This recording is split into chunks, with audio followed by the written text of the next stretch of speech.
औज़ुबिल्लाहिमिनश्शैतानिर्रजीम बिस्मिल्लाहिर्रहमानिर्रहीम। अस्सलाम वालेकुम guys, how are you? Hope you are fine and alhamdulillah me too as well, fine and good.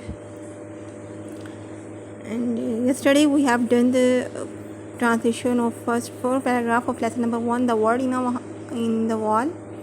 हमने पहले 4 paragraph की the word in the wall, जो हमारा 5 क्लास मॉडर्न इंग्लिश का लेक्चर है, चैप्टर नंबर 1 है, उसके हमने कल 4 पैराग्राफ की ट्रांसलेशन की थी। आज हम नेक्स्ट 5 पैराग्राफ की इंशाल्लाह ट्रांसलेशन करेंगे। और हमने कल वर्ड्स टू नो भी किए थे। होप आपने वो पढ़ा भी होगा, सुना भी होगा और याद भी किए होंगे इंशाल्लाह वो लेक्चर। आज भी हम बहुत इंजॉय करने वाले हैं और मज़े की स्टोरी है। This is very enjoyable story. हम देखते हैं कि अब उसने इसमें नेक्स्ट जो हम पैराग्राफ पढ़ने जा रहे हैं, इसमें वो एक फ़ीमेल स्कॉर्पियन को कैप्चर करेगा, पकड़ेगा, और फिर क्या होगा, फिर बड़े मज़े की स्टोरी आगे हम चल के फिर पढ़ेंगे इंशाल्लाह। तो कल हमने कहाँ तक पढ़ा था, ये मैंने मार्क कर दिया, देखिए हिम तक पढ़ा था। आज हम देन से स्टार्ट करेंगे, ठीक है। Then one day I found a fat female scorpion in the wall, wearing what at first glance appeared to be a pale fawn fur coat. फिर एक दिन मैंने एक फ़ीमेल स्कॉर्पियन को, एक दीवार में से मुझे एक फ़ीमेल स्कॉर्पियन मिला और वो ऐसे महसूस होता था कि उसने येलो पेल कलर यानी पीले रंग का एक फ़र कोट पहना हुआ है, यानी बालों वाला कोट पहना हुआ है। क्लोज़र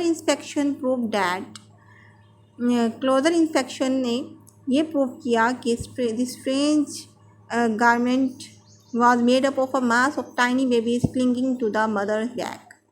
से ये पता चला, क्लोज़र इंस्पेक्शन होता है करीब जाकर देखने से, इंस्पेक्शन देखना, नज़र, क्लोज़र करीब देखने से साबित हुआ कि वो जो अजीब और गारमेंट कपड़े, वो जो अजीबो गरीब कपड़े जो उसकी स्किन पर नज़र आ रहे थे, वो असल में एक छोटे छोटे बच्चे थे उसके, clinging on the mother back, जो अपनी क्लिंगिंग होता है चिमटना, जो अपनी माँ की पीठ से चिपके हुए थे। I was enraptured by this family, enraptured खुश होना। मैं इस ख़ानदान को देखकर बहुत खुश हुआ। And I made up my mind to smuggle them into the house, और मैंने अपने जहन मैंने सोचा कि मैं इसको अपने घर ले जाऊंगा। स्मगल होता है ले जाना गैर कानूनी तरीके से।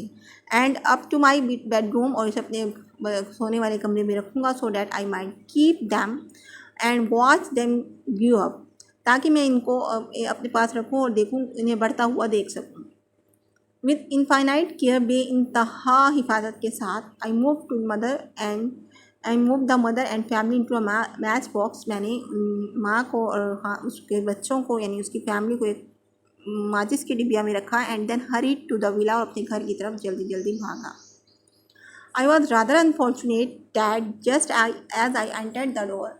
मैं तकरीबन बदकिस्मत था, जैसे क्योंकि मैंने जैसे ही दरवाज़ा खोला, लंच शुड बी सर्व, दोपहर का खाना दिया जा रहा था। हाउएवर, ताहम, I place the match box carefully on the mantelpiece in the drawing room and made my mind to the dining room and made my way to the dining room. फिर ताहम, यानी mental peace होता है आतिशदान। पहले ज़माने में घरों में आतिशदान हुआ करते थे, कमरों में जहाँ पर आग जलाकर कमरे को गर्म किया जाता था। तो वो कह रहे हैं कि मैंने वो जो मैच बॉक्स था जिसमें उसने बिच्छू वगैरह पकड़े थे और वो रखे थे, वो उसने अपने ड्राइंग रूम यानी बैठक में या बैठने वाले कमरे के में रख दिया था, मेंटल पीस पर यानी आतिशदान पर, और वो फिर खुद डाइनिंग रूम यानी खाने वाले कमरे में चला गया। And joined the family for the meal, और अपने ख़ानदान, अपने घर वालों के साथ खाना खाने लगा। डॉर्लिंग ओवर माई फूड, अपने खाने में इतना मगन हुआ। Feeding Roger is the name of her dog, his dog, sorry, Roger उसके कुत्ते का नाम है। Feeding Roger surreptitiously under the table, मैं खाने में मगन होकर और रोजर को खाना खिलाते हुए जो टेबल के नीचे था।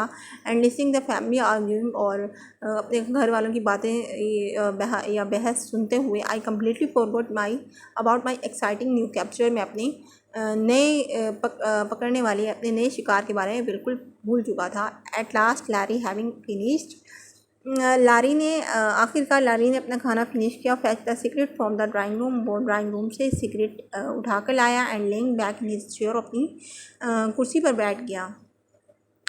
And he put one of his mouth and picked up the match box he had brought, और वो उसने वो वाला माचिस की डिब्बिया उठा ली जो ड्वेरल लेकर आया था, जिसमें स्कॉर्पियंस थे। Oblivious that the end of my happy days was about to come. उनके अबाउट टू कम मतलब ख़त्म होने वाला। ये बिल्कुल नावाकिफ़ था मैं इस बात से कि मेरा खुशी का दिन बिल्कुल ख़त्म होने वाला है। I watched my eldest brother interestingly as still taking loudly he open the match box. और मैं अपने दिलचस्पी से अपने भाई को देख रहा था और बातें करते हुए या बोलते हुए या शोर में जाते हुए, और उसने मैच बॉक्स खोला। नो आई इंसिस्टेड टू डिस्टेज that the female scorpion mean no harm. और अब उस दिन मुझे ख्याल हुआ कि फीमेल स्कॉर्पियन जो होती है उसका कोई ख़तरा नहीं होता, वो कोई नुकसान नहीं पहुंचाता है। She was nervous and a little annoyed eight being shut up in a match box for so long. वो सिर्फ नाराज़ थी फीमेल स्कॉर्पियंस कि उसको इतनी देर तक मैच बॉक्स में या माचिस की डिब्बिया में क्यों बंद किया गया। And so she seized the first opportunity to escape. Seized होता है तलाश करना, अपॉर्चुनिटी मौका, एस्केप भागने का। तो उसने फरार होने का पहला मौका तलाश किया। She pulled herself out of the box with great rapidity. तो उसने अपने आप को सबसे पहले जल्दी से बॉक्स से निकाला, डिब्बिया से निकाला। Her babies clinging on desperately and scuttled on the back on to the back of Larry's hand. और उसके बैग पर जल्दी जल्दी से जो सारे बेबीज़ थे उसके वो चिमट गए और वो लॉरी के हैंड पर चली गई, लॉरी के हाथ की पिछली तरफ बैठ गए। They are no quite certain what to do next. लेकिन अब ये नहीं क्या कहा जा सकता था कि क्या किया जाता। शी पॉज्ड, वो 1 मिनट के लिए रुकी। हर स्टिंग कव एट द रेडी। उसका जो डंग था वो बिल्कुल कव था, मुड़ा हुआ था और बिल्कुल तैयार था डसने के लिए। Larry feeling the movement of a class. Larry ने अपने हाथ पर, यानी उसके हाथ पर थे तो उसने वहाँ पर अपनी उसके पंजों की हरकत महसूस की। Glanced down to see what it was. नीचे ये देखने के लिए कि वो क्या है चीज़ है। And from the moment things got increasingly confuse. और उस वक़्त जो वो सारी सिचुएशन थी या चीज़ें थी सारी परेशान कुन हो गई। ही अटर्ड अ रोड, उसने एक चीख मारी। टू फ्राइट डैट, खौफ से एक चीख मारी। And brought Roger out from the beneath the table. जिस उसकी चीख से रॉजर जो उनका कुत्ता था वो टेबल से बाहर आ गया। बार्किंग लाइडली, वो चिल्लाने लगा बुरी तरह। With a flick of his hand, he sent the unfortunate scorpion flying down the table. उसे अपने हाथ को झटका दिया जिससे सारी स्कॉर्पियन, मतलब वो जो फीमेल स्कॉर्पियन थी और उसके जो बच्चे थे वो टेबल के नीचे गिर गए। And she landed Midway between मार्गो एंड लेस्ली। मार्गो और लेस्ली उसके बहन भाई थे, उनके दरमियान में वो जाके गिर गए। Scattering waves like confetti as she thumb to the cloth. और कपड़े पर उसके बच्चे ऐसे फैल गए जैसे कलरफुल पेपर होते हैं जो हम बर्थडे पार्टी पर फेंकते हैं। सो हमारा आज का लेसन यहीं तक था। आपने इसको याद करना है, सुनना है, ताकि जब हम एक्सरसाइज करें तो आपको ईच एंड एवरीथिंग आती हो और हम एक्सरसाइज इजीली सॉल्व कर सकें। अपना बहुत ज़्यादा ख्याल रखिएगा and thank you so much. फी अमानिल्लाह। अल्लाह हाफिज़।